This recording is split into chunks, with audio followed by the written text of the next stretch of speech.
The rusty ship in the junkyard. Everyone said Jace was wasting his time. The ship was old, broken, and looked like junk. It had no name, no code, and no past. It was sitting in the farthest corner of the junkyard, covered in rust and dust. But when Jace saw it, something inside him whispered, "Buy it." Jace was not rich. He worked as a repairman, fixing engines and broken tools. He didn't have many friends, and he lived a quiet life. But he loved ships.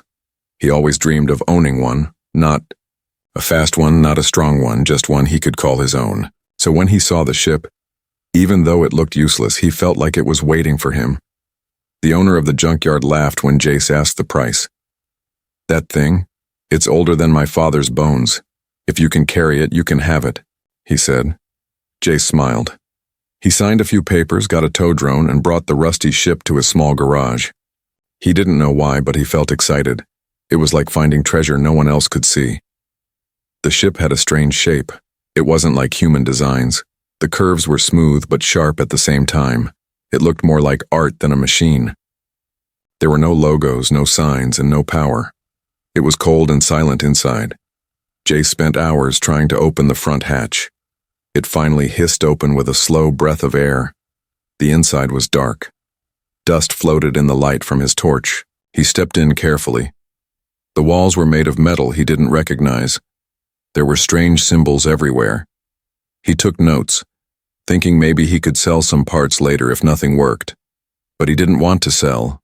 Something about the ship made him feel calm, like he belonged there. That night, Jace sat inside the ship, holding a hot cup of tea. He touched one of the strange panels. Nothing happened. Then he touched another, and the lights flickered. He gasped.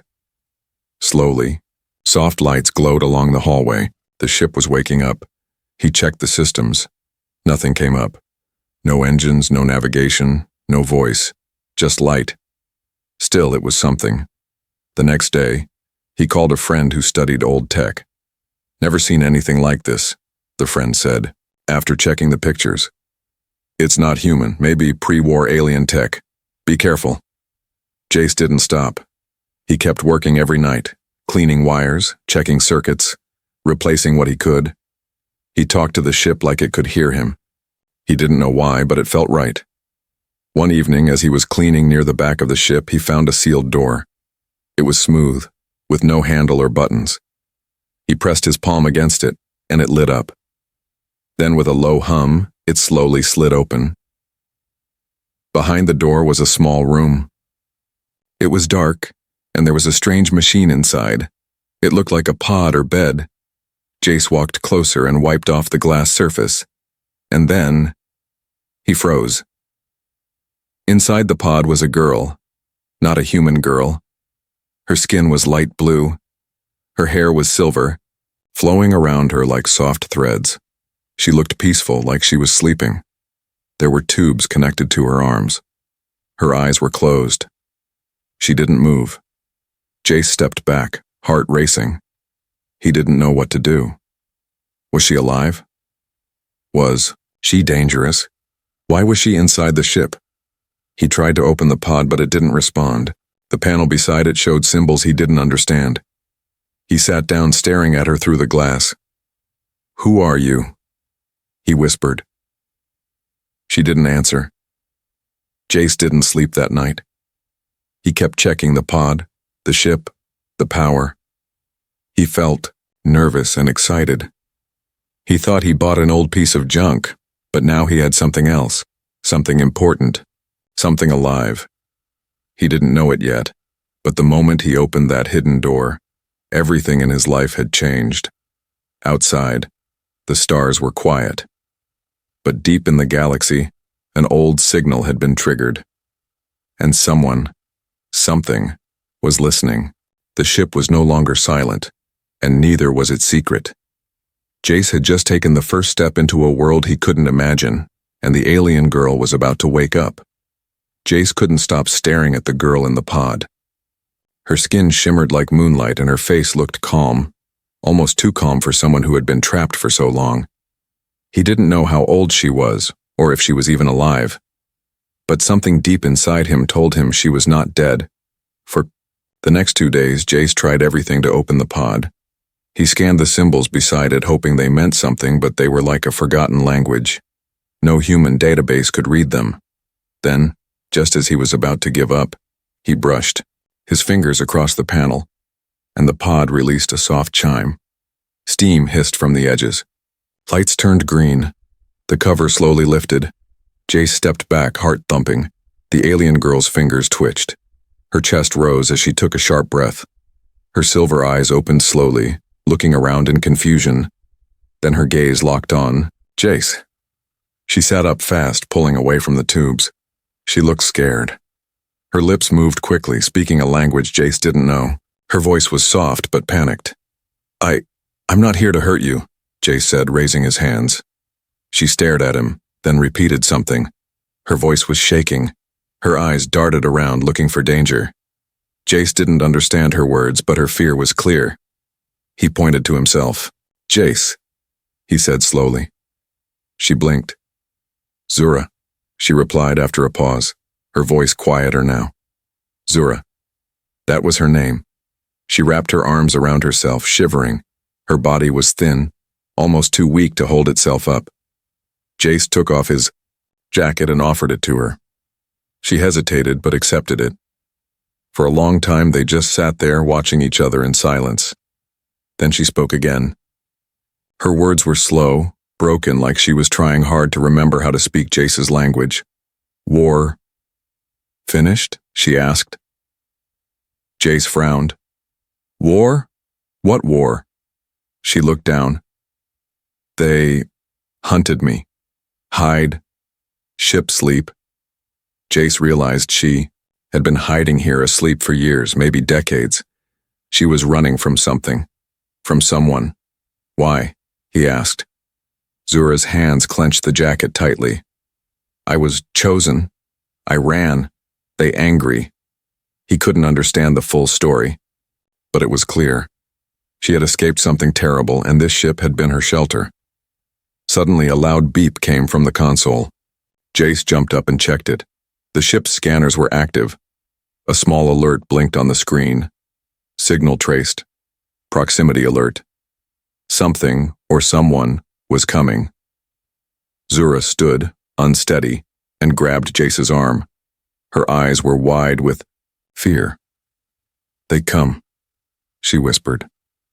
Jace helped her out of the pod room and into the front of the ship. Outside, nothing looked different, but the radar showed movement in the upper atmosphere. A small ship was flying low, scanning. Is it them? Jace asked. Zura nodded slowly. They find me. Always. He knew he didn't have much time. He had to make a choice. Let her go and stay safe, or protect her, no matter the risk. He looked at her. She was scared, lost, and alone. But there was something in her eyes, a strength that had not broken even after years of sleep. Jace made his decision. We're leaving, he said. Zura looked at him in surprise. This ship is mine now, and you're not alone anymore. The lights in the ship flickered again, brighter this time. It was as if the ship agreed. Outside, the tracking ship came closer, but inside, something far more powerful was waking up. The air felt heavier now. Jace could feel it pressing on his chest, not from the ship but from the fear in Zura's eyes. She sat near the control panel watching the blinking screen. The enemy was close. Whoever they were, they had followed a silent signal. Something had awakened the moment she stepped out of that pod. Zura spoke softly, barely above a whisper. They smell my code, I cannot hide long. Jace didn't fully understand what she meant, but the message was clear. These people, or creatures, had been hunting her for a long time, and now they were here. He stepped outside the ship for a moment and looked at the sky. A dark dot moved between the clouds, slowly circling. It wasn't a transport ship or a trader. It was something sleek, silent, and dangerous. Something that didn't belong. When he came back inside, Zura was standing, clutching the frame of the ship's inner door. Her voice trembled. If they take me, they kill truth. If I stay, they kill you. Jace shook his head. Then they're going to have to go through both of us. Zura looked confused. Why help?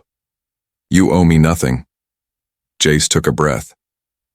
No, I don't. But I also don't turn my back on someone who needs saving. Zura's eyes softened. For a second, her fear faded. The screen flashed again. Multiple signals detected. Lock-on initiated. Jace rushed to the main console. The HFY ship was completely offline, engines dead, weapons silent, shields cold. They had no way to fight, no way to escape. But then something happened. As Azura stepped closer to the controls, the ship responded. Lights glowed, panels unfolded, energy flowed into systems that had been dead for years. The ship recognized her, not just as a passenger, but as its pilot. She sat in the chair, placing her palm on a glowing plate. I remember this. This ship is bonded to me. It listens to my blood. Jace stared as systems began turning on one by one. Engines, warming, shields, warming. Weapons, locked. Zura spoke to the ship in her language, and the voice of the ship answered back, calm, female, and old. She turned to Jace. It says you woke it. You touched it first. Now it sees you too. Outside, 3 enemy ships closed in. Their scanners locked onto the hull. The radio crackled with unknown code, some message from a distant leader demanding surrender. Jace didn't answer. He turned to Zura. Can this ship fly? Zura nodded slowly. Yes, but it's angry. It remembers the war. It wants revenge. The metal around them vibrated like it was alive. The ship began to rise. Dust swirled beneath it as old thrusters screamed back to life. The enemy ships fired a warning shot. A blast struck nearby, shaking the ground. Zura's voice became firm. No more hiding. With one command, the ship shot upward like a bolt of light. The enemy ships chased them into the clouds, but they were too slow. The old junk ship, reborn under Zura's command, moved like a ghost. Jace watched in awe as Zura guided it with ease, like she had flown it all her life. She closed her eyes, speaking to the ship not just with words, but with memory, with emotion, with pain. Suddenly, the enemy ships vanished from the radar. Jace leaned forward. Where did they go? Zura didn't speak. She just pointed to the screen. A replay showed the enemy ships crashing into each other mid-chase, like something had confused their systems. The ship did that, she said softly. It protects me now, and you. Jace sat back, overwhelmed. He thought he had bought a pile of broken metal. But now he was flying in a living machine, bonded to an alien girl hunted by forces across the stars, and someone out there was still watching, still following. The war may have ended for others, but for Zura, and now for Jace, it had only just begun. The ship moved like it was alive. Jace had never seen anything like it. It didn't just fly. It glided, twisted, danced through space, as if it remembered the stars. Engines that were dead for years now hummed with energy. The control panels, once cold and useless, now pulsed under Zura's touch like they were part of her. But they couldn't stop.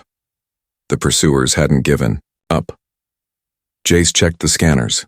2 more ships had appeared behind them, faster and better armed. The enemy had sent reinforcements. We can't outrun them forever, he said. Zura nodded. Then we don't run. We rise. Before Jace could ask what that meant, the ship dove into a nearby moon's gravity well. It spun low, hiding in the shadows, then burst forward using a slingshot maneuver that even top pilots wouldn't dare. The ship didn't just follow orders. It predicted them. It flew as if it had its own mind, its own will. How is this even possible? Jace asked, holding onto the seat as they escaped the gravity's pull. Zura looked calm, almost peaceful. This ship was made in my world long ago. It was banned. They feared it. It was not built with just metal. It was grown. Grown with memory. With soul. Jace stared at her. You're saying it's alive? She nodded. Not like you or me. But yes, alive enough to choose. The ship let out a low hum as if confirming her words. Then, without warning, it cloaked itself, vanished from sensors. Jace gasped as even the windows showed only stars. No trace of their own body. Zura explained, "The ship was one of the last of its kind. It was meant to carry a war bride, me, to the enemy's capital for forced bonding. But I fled. I didn't want to become a trophy." Jace looked at her carefully. "You were supposed to be given away?" Zura nodded. "My people offered me to stop the war. I was a gift, a tool. But I refused. I chose freedom. They punished me. I barely escaped. This ship hid me in sleep." Jace's anger grew. "They were going to trade you like you were an object." Zura's voice grew softer. "Yes, and for that many died. I've carried that guilt every day." Jace looked at her, then at the ship. "You don't need to run anymore." But before she could respond, a warning flashed. An enemy missile had found them, fired blindly through space. Somehow it was tracking them even through the cloak. "We can't fight that," Jace shouted. Zura didn't move. She placed her palm on the control core again. "We don't fight it. We outsmart it." The ship pulsed with energy. A strange light burst from the rear, splitting the path behind them into fragments. The missile followed one of the paths and exploded, far from the real ship. Jace's mouth dropped open. "It created fake signals." Zura smiled weakly. "It knows tricks." But the strain was showing on her face. Her hands trembled. She had been asleep for years, and her body wasn't ready for this. Jace gently pulled her away from the controls. "Rest, I'll guide us now." She looked at him, surprised. "It listens to you too?" "I think it does," Jace said, gripping the side console. "You said I woke it. Maybe that means something." He placed his hand on the metal. It felt warm, alive. The ship slowed down slightly like it was adjusting to his presence. He guided it into a quiet zone behind an asteroid belt. There they finally stopped. Zura leaned against the wall, breathing heavily. "You're different, and for a human." Jace smiled.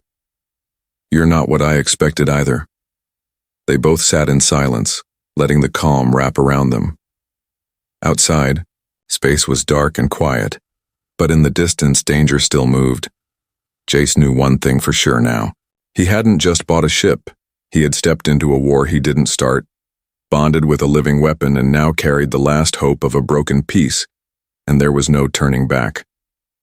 The silence inside the ship felt deep, almost sacred. After escaping the attackers, Jace and Zura floated in the dark side of the asteroid belt. The engines were off. The lights were low. The stars outside barely flickered. But inside everything had changed. Zura sat curled in a seat near the main console. Her hands rested in her lap, and her silver eyes stared into space. She hadn't spoken for a while. Her body still looked weak, but her mind was clearly busy. Jace watched her quietly. He didn't push her. He could feel something heavy in the air, like a storm about to break, but this storm wasn't outside the ship. It was inside her. Finally, Zura spoke. Her voice was soft. "Do you know what a war bride really is, Jace?" He shook his head. She didn't look at him when she continued. "It means you're not a person. You're a deal. You wear a dress, smile for the cameras, and become the property of your enemy to keep peace. You're trained to obey, to serve, to forget your own thoughts." She swallowed hard, her voice shaking. "I was chosen when I was 13. They raised me to be perfect, pretty, polite, controlled. But the night before the bonding, I ran. I couldn't give myself to someone I hated. So I escaped in this ship. I thought I would die alone in sleep, and that would be better than living as a pet." Jace sat down across from her. His voice was calm. "But you didn't die. You're here, and no one owns you." Zura finally looked at him. "You're the first person who ever said that." He nodded. "Because it's true." She blinked fast, fighting the sting in her eyes. Then she laughed softly, just a small, broken sound. "You're strange for a human." Jace smiled. "You're strange for an alien." A moment passed between them, quiet and real. Something gentle had started to grow there. Trust, not because they shared a culture or language, but because they had both known what it meant to be alone. Zura stood slowly and walked to the ship's heart chamber, the place where the control system lived. She placed her hand on the core again. "There's more inside this ship, secrets, memories. I locked them before I slept." Jace followed her. "What kind of memories?" She didn't answer right away. Then she whispered, "Truth." The ship pulsed once. A soft light opened a hidden panel. Inside was a glowing crystal spinning slowly. Zura touched it, and images flashed across the walls, holograms of her planet, her people, and then recordings of leaders discussing her forced bonding. Lies, betrayal, a deal made in darkness, to sell peace with blood. Jace watched in silence as Zura's story unfolded. It wasn't just her past, it was the proof. If the galaxy saw this, it would change everything. The war had been based on a lie. She hadn't run from duty. She had run from being sacrificed. Zura's voice broke the silence. "If I release this, they'll come after me harder. But maybe it's the only way to stop it all." Jace looked at her. "Do you want to go back?" She shook her head. "There's nothing for me there." He placed a hand gently on her shoulder. "Then, wherever you go next, you won't go alone." The ship responded again. The crystal floated up, glowing brighter. A soft voice filled the chamber, the ship's mind. "Two hearts now guide me, one of blood, one of choice." Zura looked at Jace. "It accepts you." Jace blinked. "Why, me?" She smiled. "Because you didn't treat me like a tool. You treated me like a person." The ship dimmed its lights again, preparing for what came next. Now they had the truth. Now the galaxy needed to hear it. But sending it out meant war could rise again. Jace and Zura were no longer just passengers. They had become something more, a threat, a voice, and maybe a beginning. The galaxy had gone quiet, but it was the kind of quiet that comes before thunder. Jace sat in the pilot seat, staring at the message they had just sent. The truth was out now. The entire galactic network had received Zura's memories. Every secret, every betrayal, every cold word spoken over her life like she was a tool instead of a person. It was all revealed. The reaction was instant. Some planets went silent. Others lit up with protests. News channels flooded with debates. Old leaders denied everything. A few begged for forgiveness. But there was one thing Jace and Zura both knew. Those who had built their power on the lie would not forgive so easily. "They will come," Zura said, standing behind him. Jace nodded. "I know.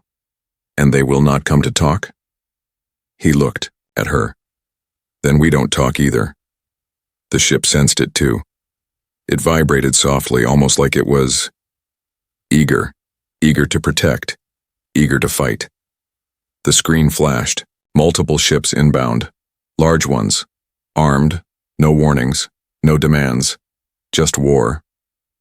Zura touched the ship's core. This was once a warship hidden under layers of silence. It was never allowed to fight. They called it too powerful, too loyal. Jace frowned. "Too loyal?" Zura nodded. "Because it would not obey lies. It would only follow truth. That's why they buried it. That's why I chose it." The ship's weapons came online. Panels that had looked like smooth walls unfolded into glowing cannons. The hull shimmered, changing form, adjusting to battle mode. Jace took the co-pilot seat. "We're not soldiers." "No," Zura said. "We're witnesses. But sometimes, truth must fight to survive."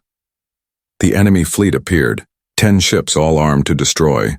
They formed a circle surrounding Jace and Zura's ship like a cage. Zura breathed deeply. "They won't let us live." Jace looked at her. "Then let's make them regret trying." As the first shots were fired, Zura and Jace moved together. He guided the ship through tight maneuvers, but it was Zura who unleashed its true power. She didn't shout. She didn't scream. She simply whispered to the ship and it obeyed. A beam of pure energy sliced through the first attacker. A second exploded before it could even lock on. The ship moved faster than anything in the fleet. It didn't dodge. It predicted. It didn't block. It erased. Inside, Jace felt the connection growing stronger. The ship knew him now. It didn't just follow Zura. It accepted his instincts, his choices, his courage. 5 ships down. The others hesitated. Zura activated the comm channel. Her voice was clear, calm, and sharp. "We are not your enemy, but we are not your victims. This ship will not fall. I will not fall. And if you try again, I will tear the lie from your mouths myself." The remaining ships slowly backed off. Then one by one they warped away. Silence returned. Jace exhaled. Did we just win? Zura looked at him, tired but smiling. We just survived. The ship slowly powered down its weapons. The soft glow returned. Jace leaned back. So what, now? Zura looked out the window toward the stars. Now, we show the galaxy that even the smallest voice can break the loudest lie. Jace nodded. And maybe find a place where no one will come for us.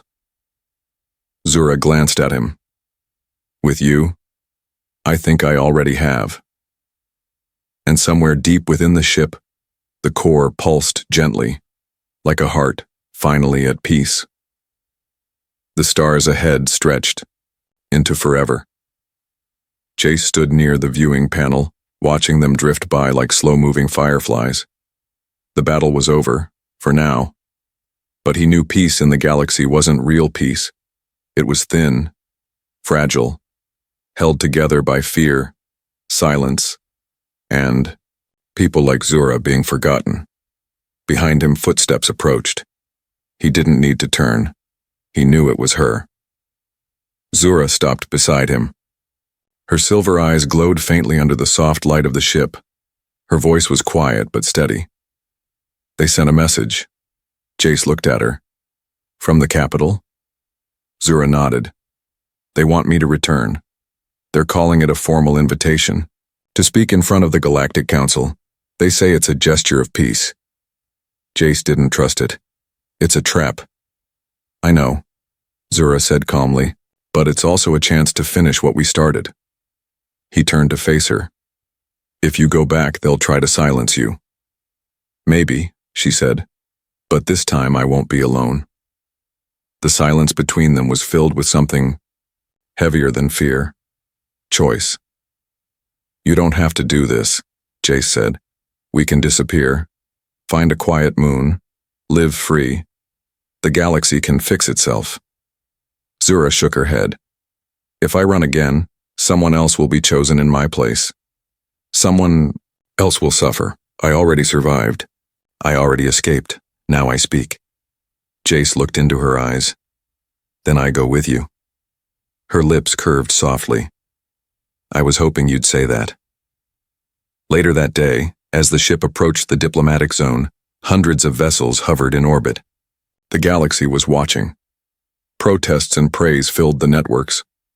Zura's name was now a flame that lit up every corner of space. Inside the council hall, Zura stood tall.